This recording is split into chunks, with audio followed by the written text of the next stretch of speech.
against our Lord's command. Jesus saves, Jesus saves. Rolling tide, Jesus saves, Jesus saves. Just see us far and wide. Jesus saves, Jesus saves. Sing you islands of the sea, echo back your whole, you ocean caves. And shall keep our jubilee. Jesus saves, Jesus saves. Sing the battle's dry. Jesus saves, by his death and endless life. Jesus saves. Shot it brightly through the gloom when the heart for mercy craves. Sing it triumph all the tomb. Jesus saves, Jesus saves, Jesus saves, Jesus saves. Jesus saves, Jesus saves, Jesus saves, Jesus saves, Jesus saves, Jesus saves, Jesus saves, Jesus saves, Jesus saves, Jesus saves. Oh, yes, he saves, Jesus saves, Jesus saves, Jesus saves, Jesus saves, Jesus saves, Jesus saves, Jesus saves, Savior of the world. Jesus saves, Jesus saves, Jesus saves. Oh, glory to Jesus. Hallelujah. How are you doing? Blessed day today. God is good. Jesus saves. Hallelujah. I say, Jesus saves. What can I say? What else can I say? He tells us expressly in Matthew chapter 1. Let's go into scriptures. I hope you all are doing okay. Come on, grab somebody, grab a friend, grab a sister. Listen, grab an enemy because Jesus came even for that enemy. And that one you're praying fire and thunder on. Yeah, Jesus came to save him, to save her. Yeah. Yes. Matthew chapter 1. This is the angel of the Lord telling Joseph in verse 21. He says, she, talking about Mary, shall bear a son, and you shall call his name Jesus, for he will save his people from their sins. So, everybody, say after me, if you know where we're going, that, hey, listen, the main reason Jesus came is for the salvation of our souls. Amen.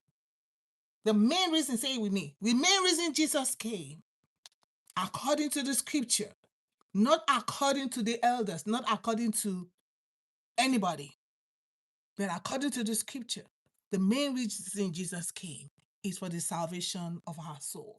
And what is that? What is that form? It says, all have sinned and have come short of the glory of God. All have sinned and have come short of the glory of God. I say, all have sinned and have come short of the glory of God. Hallelujah. Thank you, Jesus. Let's do something right here. Where are we going? Okay. Okay. We're back in business, y'all. So we're going to go into scriptures. We're going to look at what the scriptures say. This is the message that changes eternity. This is the message that can change your eternity. This is the message that can change your trajectory where you are going after here. Because listen, after here, there's life. There's life out of this earth. Because everybody that you know will pass away. Kings will pass away. Kingdoms will pass away. The richest man, the poorest man, the most beautiful, the most educated, the most not educated. Everybody. We have an appointment. We were born. The other appointment is to get out of this earth because the earth don't belong to us. Scripture tells us in Psalm 24, the earth is the Lord's. It belongs to God. All of us are pilgrims here. We are just here. We are visiting. All of us are foreigners on the earth. Foreigners, aliens on the. We are just here. It doesn't belong to us. You can't be the tabernacle here. You can't be the temple here. No matter if you are the richest man in the world and you collect houses in all the continents and you have lands in all the continents, it doesn't matter. One day, all those things will pass away. You yourself will pass away. Hallelujah. Thank you, Jesus. So let's go to the scriptures, guys. Let's look at first. I think I'm going to do Isaiah first. Yes, Isaiah chapter 11, verse 12. He says, he will raise an ensign for the nations, talking about the nation of Israel. I was going to, okay, let's go from verse 11. In that day, the Lord will extend his hand yet a second time to recover the remnant which is left of his people from Assyria, from Egypt, from Pathros, from Ethiopia, from Elam, from Shinar, from Amath, and from the coastlands of the sea.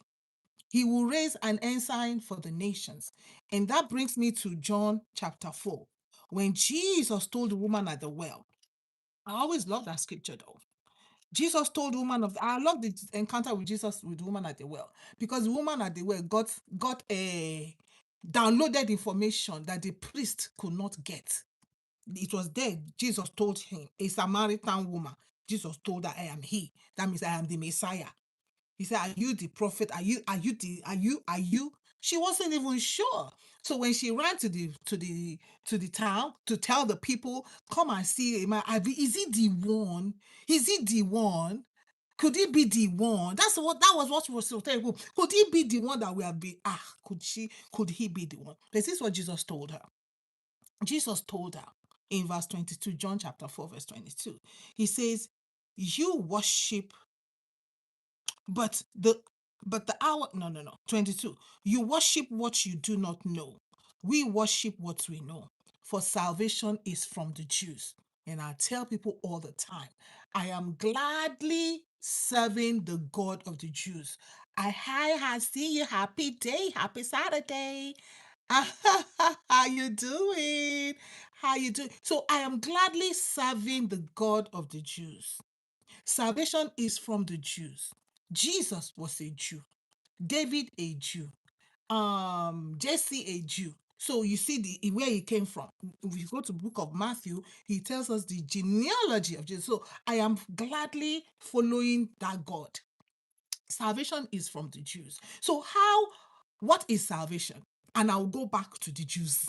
That's what I'm saying. I'm going back. I use that Isaiah chapter 12, verse 11 and 12, to show us where we are going today. We are talking about salvation, but we cannot talk about salvation without the Jews, because God has put them on this earth as an ensign. You know, the other day I did something about God has left his footprint here, footprint there, footprint here. You know, he left his stamp here. He went to Africa and left his stamp in the continent. Went to Asia and left his everywhere in the world. God has left his footprint, because you come and see Olumide, you go to the east, you see Chikozie, you see Ife Chuku, you see all this stuff. You see Abasiema, you see all this stuff going on all over. You go to South America, you see Jesus. God left his footprints everywhere. But the main footprint that he left is the nation that has his name, Israel. You see that El? That is Elohim. That is God. They belong to God. God went searching for this one. So there's no salvation without Israel. When we look at salvation, we must look at the nation of Israel. So let's go in the scripture. I love it. What is salvation? He says Jesus, his name will be called Jesus, right? For he will save his people. So when you look at the word save, that word means rescue. So what did God do concerning the children of Israel? He called Moses and sent him to the children of Israel in Egypt to what? To bring them out of Egypt. From the land of bondage. What is sin? Sin is bondage. You see, when a husband cheats on the wife, oh, it is the devil. It is bondage. But you go again and again, bondage. You cannot stop drinking, bondage. You go again and again. Today you end up in alcoholic and anonymous. And after 3 months, you go back again, bondage. Bondage, you're held in bound by that sweet 16. You're held in bound by that, hey, sugar, hey, honey boo, hey, boo, or your paycheck. You just make it rain, make it rain, make it rain. Bondage, you cannot stay from happy hour. Bondage, you go to strip club and say, and you make it rain on the girls. By the time you go home, no money for food for your family, no money for food for your children. No money for you. Then you go home, then you look at your wife, stupid woman, because her belly is not flat, her clinical is not flat. She don't wear skimpy. So you cannot make it rain on her, make it rain on her. You make it rain on the girls in the strip club. Bondage. At the end of the day, you're broke. You make all this money, but then you're broke, bondage, because you keep going to the mall and spending. You just collect your paycheck, you hit the mall, you collect your paycheck, you hit vacation, you collect your paycheck. I don't know what you do with it, but then you're like, I'm broke. Bondage, because you cannot stop spending. Covetousness. That's what it's called, covetousness. We come to your home, we come to your wardrobe, things are piled up, things with tags still there. Months and months of stuff you've had for 5 years with the tag still on it. Bondage, because you keep spending. Covetousness. Bondage. Jesus came to save us from what? Our sins. All stuff. What is a man? For in sin did our mother conceive us. All have sinned and have come short of the glory of God. And so God sent Moses, go to Egypt, the land of bondage, because they were in bondage. They were slaves. Don't forget, they were saying, we're eating cucumber, we are eating lettuce, we are eating, even the thing they are eating is only salad. Is that even food? They were not eating real, can you imagine? Yes, for real. You were not eating no protein. You were eating cucumber and lettuce. Is that food? Does that nourish your body? When the rich people are eating salmon, they are eating chicken peri. The house of bondage. But it's so good. We feel so good with it. We feel so good with the house of bondage. We feel okay with the house of bondage.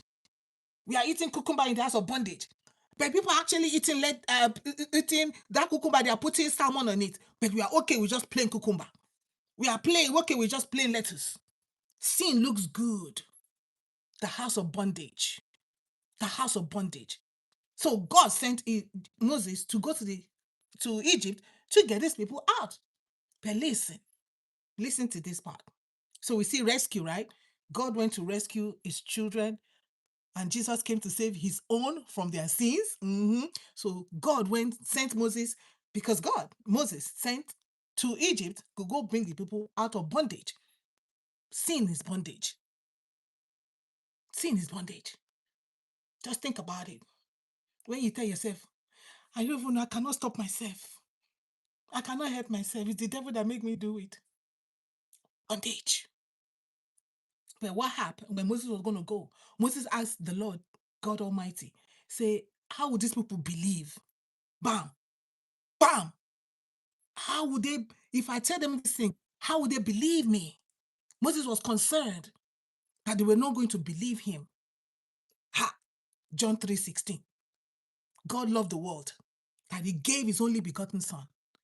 Whosoever what?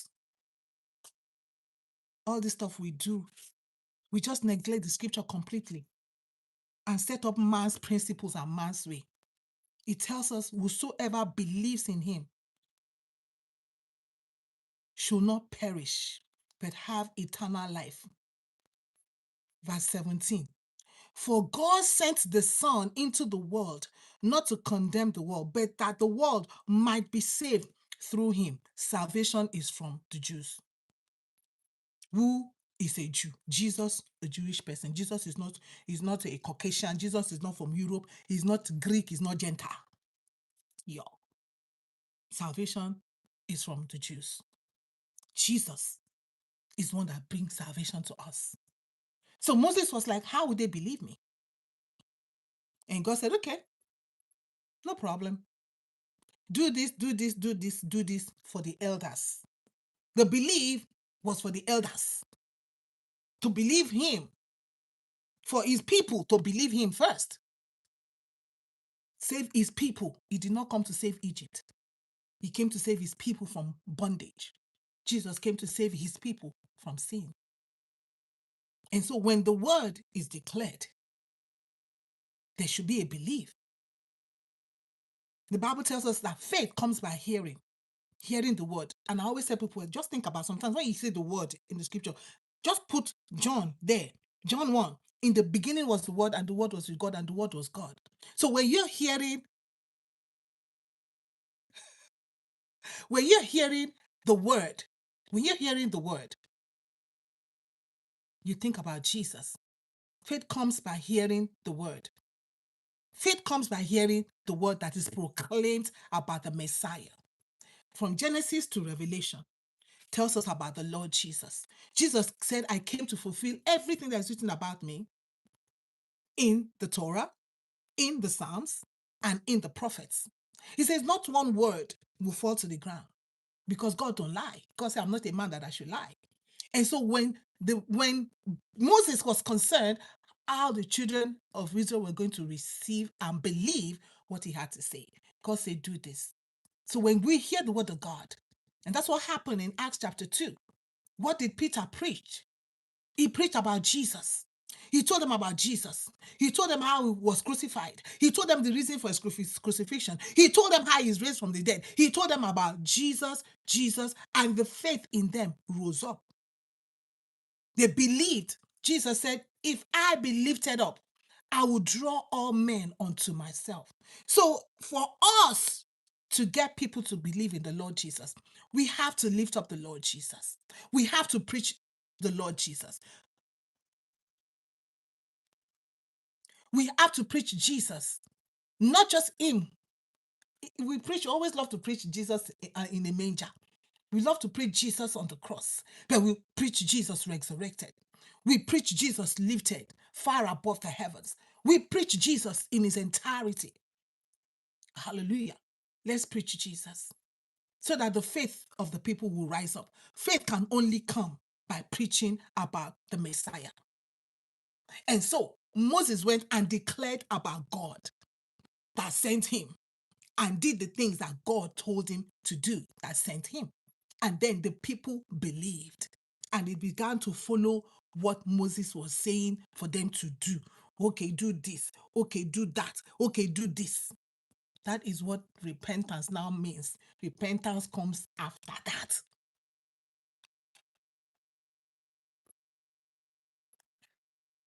Acts chapter 2. Thank you, Jesus. Acts chapter 2, verse 20,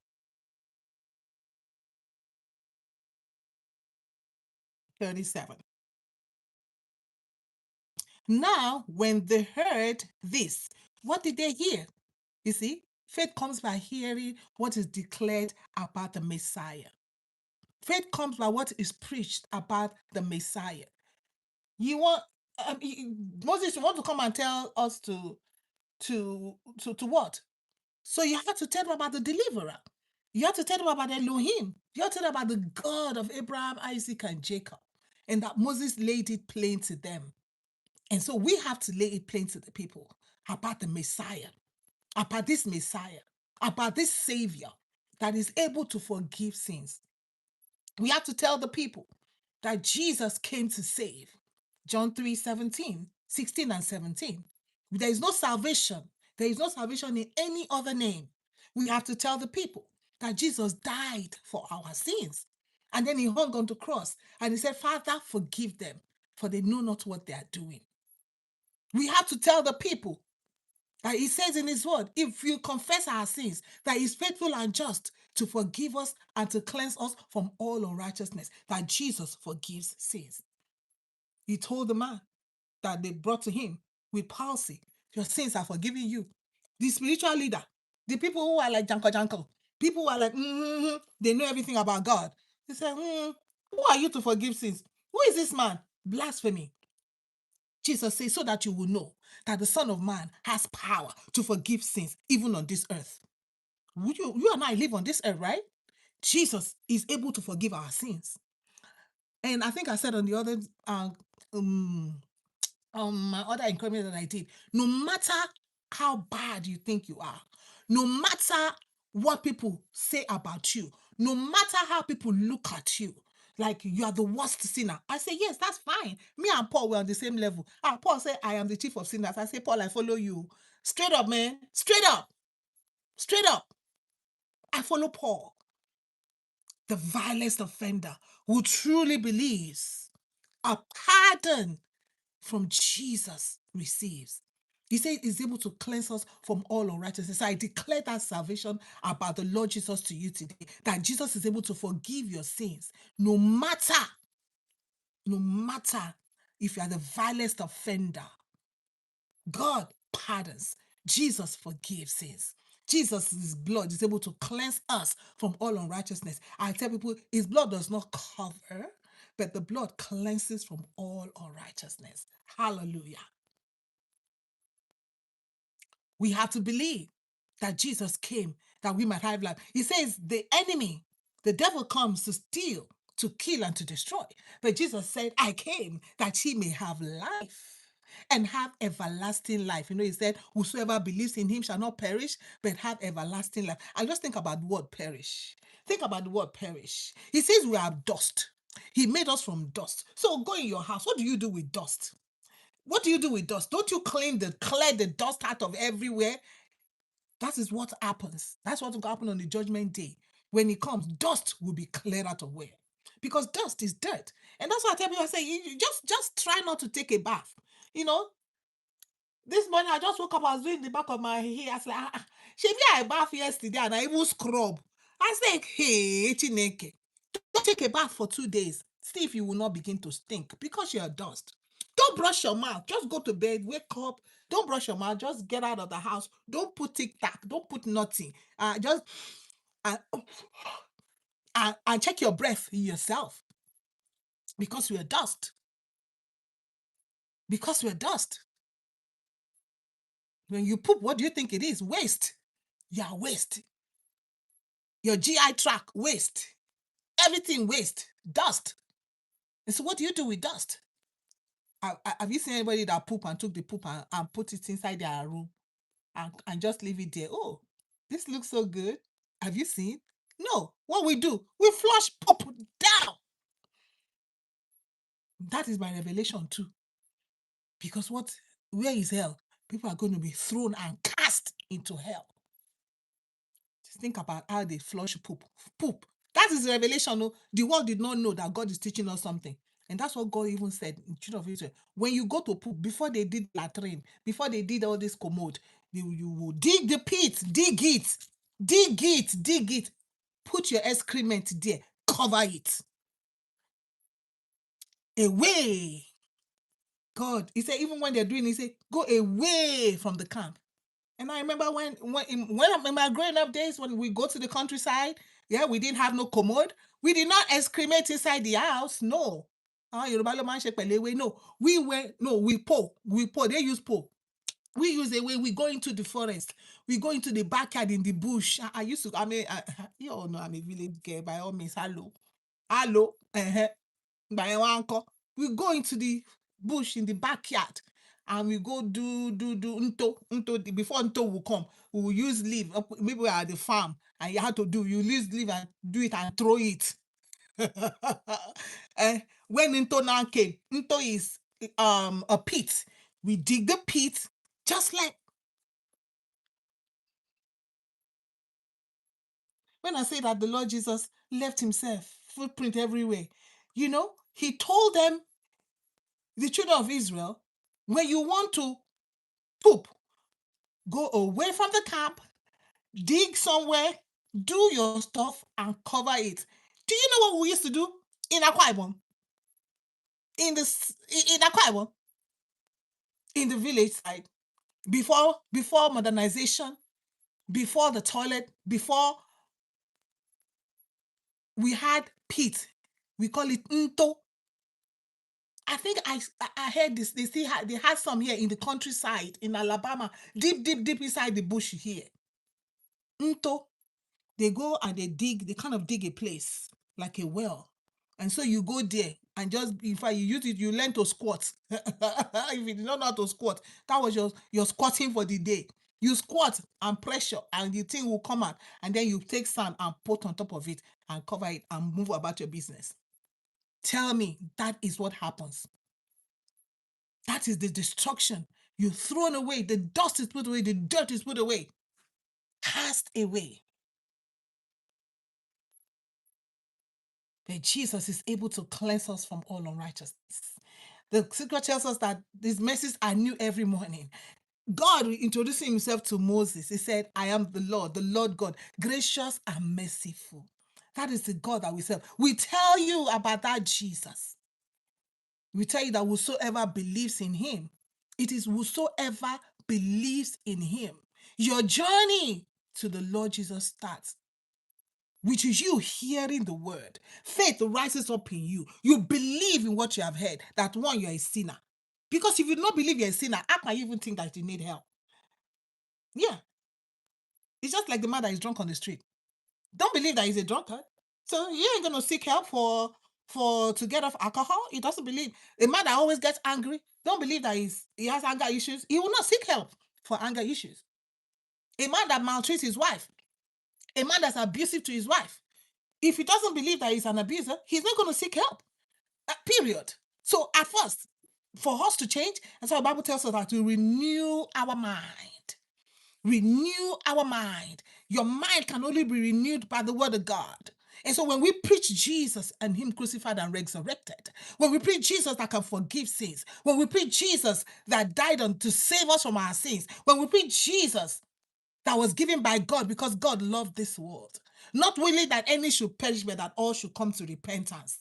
That is the word we preach. We preach that Jesus as a gift from God to us. We preach that Jesus. And then faith begins to rise in you, just like it did in Acts chapter 2, verse 37. Let's go there. Now, when they heard this, remember, if you go back to chapter 2, you'll see what the apostles were preaching. Peter was saying them about Jesus. Hear these words, starting from verse 22. From verse 14, actually. But Peter, standing with the 11, lifted up his voice and addressed them, men of Judea and all who dwell. So he was not just talking to the Jews alone, because when the Spirit of God came upon them, people heard their dialects being spoken. So that's why he said, men of Judea and all who dwell in Jerusalem. Remember this time, a lot of people were dwelling in Jerusalem due to being dispersed, brought back, and people that were already brought there were still there, right? We give here. Let this be known to you and give here. Listen, faith comes by hearing.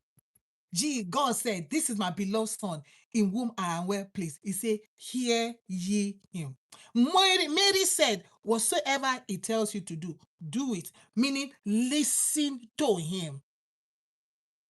Listen to him. Give ear to my words, for these men are not drunk, as you suppose, since it is only the third hour of the day. But this is what was spoken by the prophet. Then he tells them about the prophet Joel. How God's going to pour his spirit upon all flesh. And then he said in verse 22, he says, men of Israel, hear these words. Which words? Oh, hear these words. Jesus of Nazareth. Jesus of Nazareth. A man attested to you by God with mighty works and wonders. Remember, Moses went into Egypt to bring the people of God out with God with him, and he had to do some signs. A man attested to you by God. We got to go to Israel. Salvation is from the Jews. With mighty works and signs, which God did through him. God is the one that walked the walk through Moses. All those things that Moses did. You think like Moses did this, maybe God is the one that walked it through him. And Jesus here said, the Father in me, he doeth the work. Don't look at me. He gave all the glory to God. A man attested with mighty works and wonders and signs, which God did through him in your midst, as you yourselves know. This Jesus, then he started, this Jesus, listen to me, delivered up according to the definite plan and foreknowledge of God. You crucified and killed by the hands of, and then I saw. Then he continued, for David says concerning him, talking about Jesus. He continued about Jesus. I saw the Lord always. He continued about Jesus. In verse 32, he says, this Jesus that was crucified, this Jesus, God raised him. Hallelujah. He continued about Jesus. He continued about Jesus. In verse 36, he says, let all the house of Israel, therefore, know assuredly that God has made him both Lord and Christ. This Jesus, whom you crucified, this Jesus. Then, now, when they heard this, they heard what? About this Jesus that David talked about. They heard about this Jesus that was given to them, just like Moses went. They heard about this Jesus that was attested among them with all the works and signs and wonders that they did. They heard about this Jesus. Now, when they heard this, they were cut to the heart and said to Peter and the rest of the apostles, brethren, what shall we do? And Peter said, they had to believe about this Jesus first. They had to believe that Jesus was crucified for their sins. They had to believe what David said about this Jesus. But this Jesus was lifted up before them. When they heard about this Jesus, because they were not considering it before, faith comes by hearing. Faith in them came up. The Holy Spirit pricked their heart. Say, men and brethren, what shall we do to be saved? Then repentance will follow.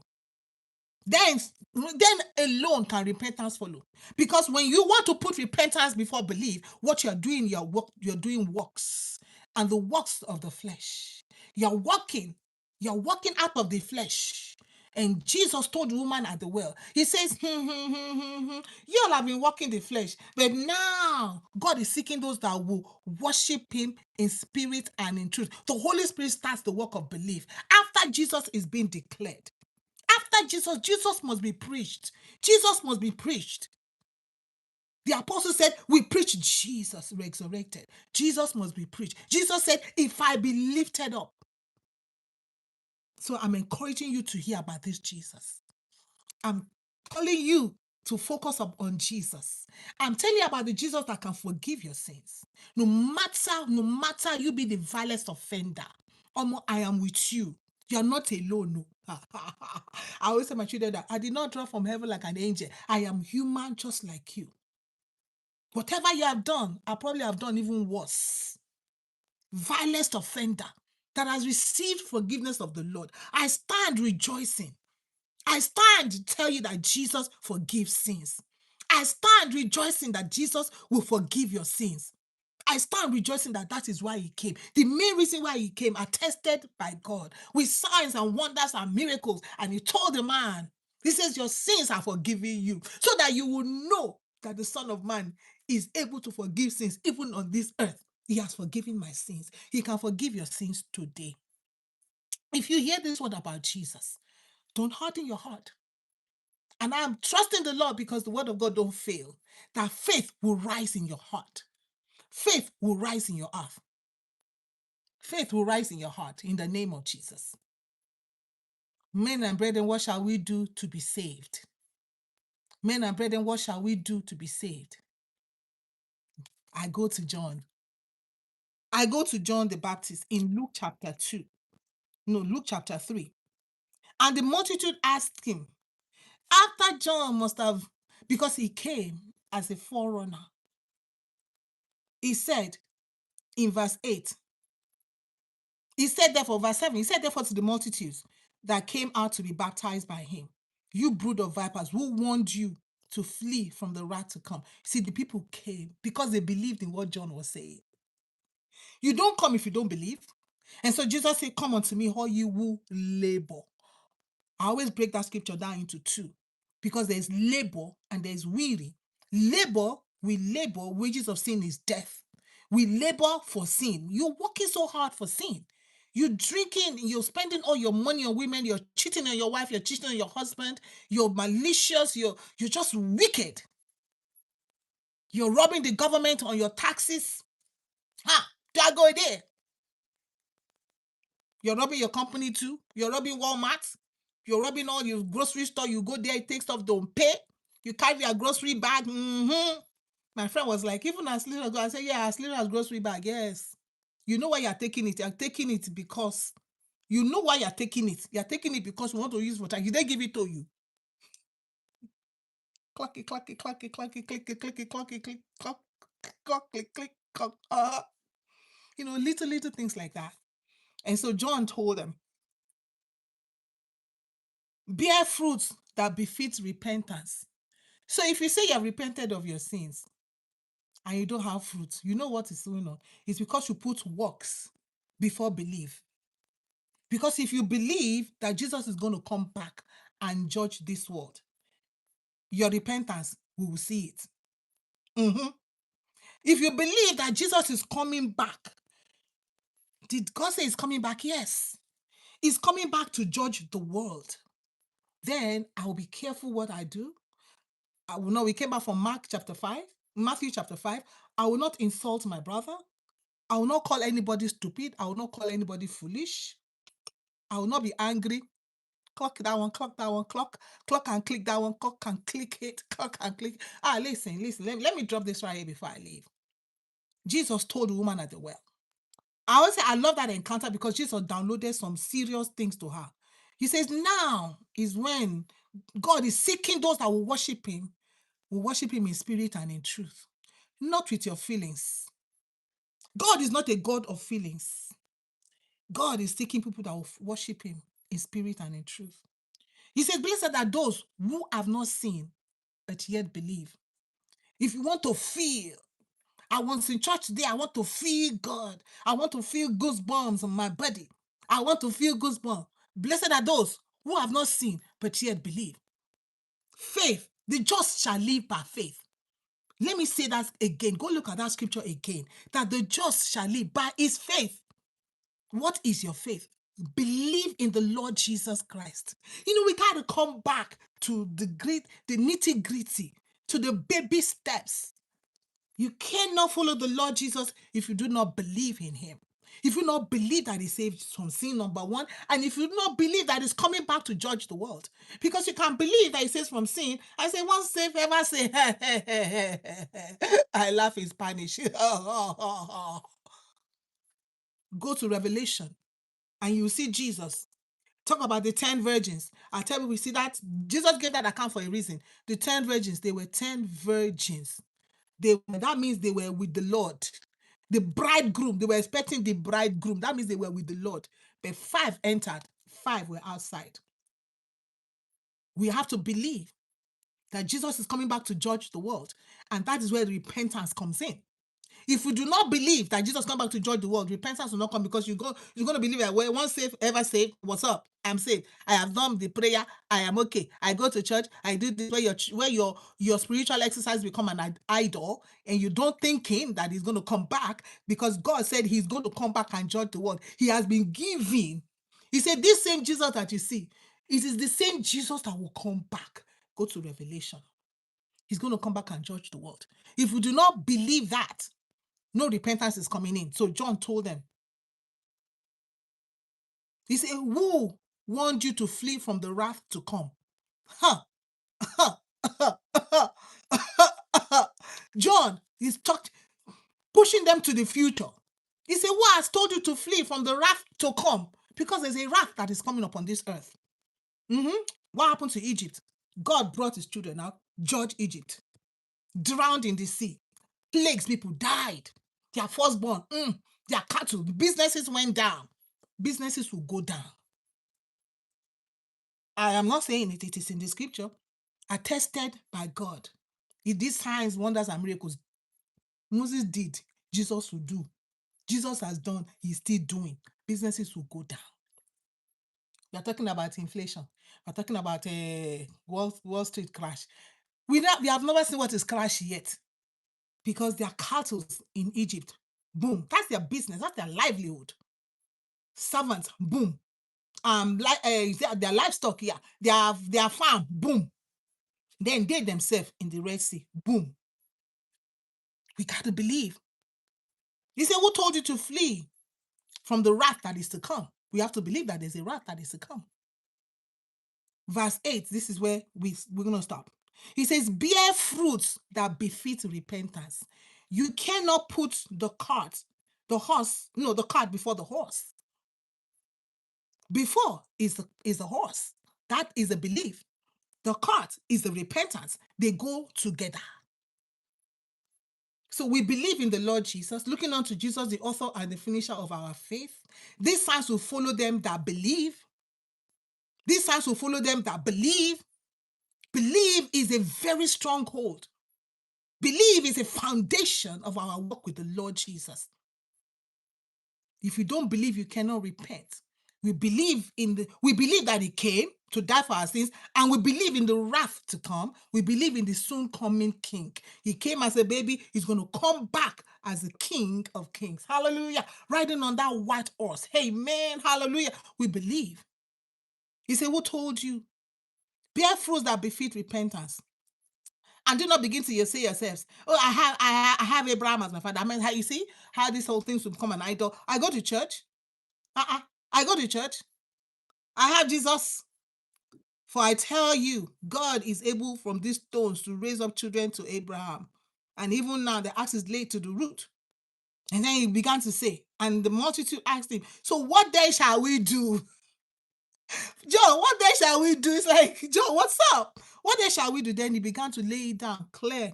He answered them, he who has 2 coats, let him share with him who has none. He who has food, let him do likewise. Share your food. He said you should give of your bread. You see, sometimes when I go somewhere and they say, oh, do you want to donate? I say, why don't you give your own money? He says, give of your bread. You have bread. Give of your bread to the poor. The word of God is very plain. We just don't follow it. He said, give of your bread to the poor. What shall we do? He answered them, he who has 2 coats, he who has food, do the same. Share your food. Do likewise. Tax collectors also came to be baptized. And that's where we see Zacchaeus. And Jesus told Zacchaeus, Zacchaeus, today salvation has come to your home. Why? Because Zacchaeus decided, I'm going to return everything. All the money I don't steal from the government, I'm going to return everything. Can you return everything? You just do an anonymous check. All the money you don't steal from government, can you return them? The money you have collected, collect no more. Has appointed you. Soldiers, all you soldiers too, that do all put stuff on people, plant stuff in their cars, do all this wicked, malicious, all these malicious things. What shall we do? He said to them, rob no one by violence or by false accusations. Hey, what's up, Walt? They didn't start falsely accusing people now. They didn't start planting stuff on you. John saw it. They were doing it before. Rob no one by violence. They're robbing people by violence or by false accusations. Be content with your wages. Be content with your wages. Don't stand on the street to rob people. Whatever your wages are, be content with it. Lord Jesus. Guys.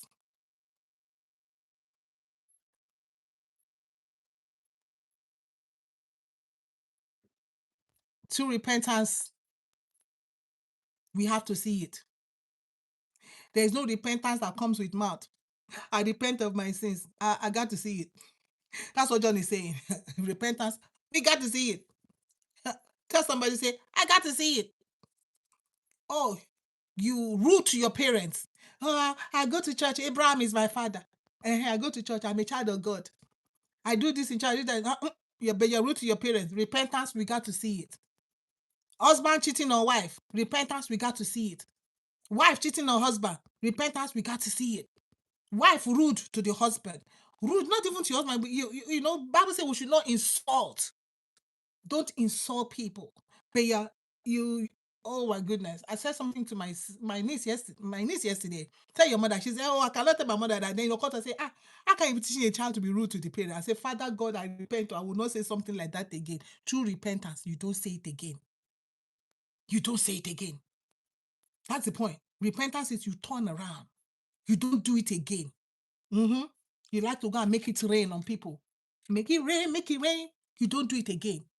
If you don't have anything to do with your money, give it to the poor. Jesus told you, the rich young ruler, go sell everything that you have. Go and give to the poor. If you don't have anything to do with your money, go give to the poor. There's so many people who are around you who are poor. Say the poor you have with you always. Go give it to the poor. Go give to the poor. If just in case you don't have anything to do with your money, so you think is the side chick you're going to spend the money on. No, you will not spend it on your wife. That's fine.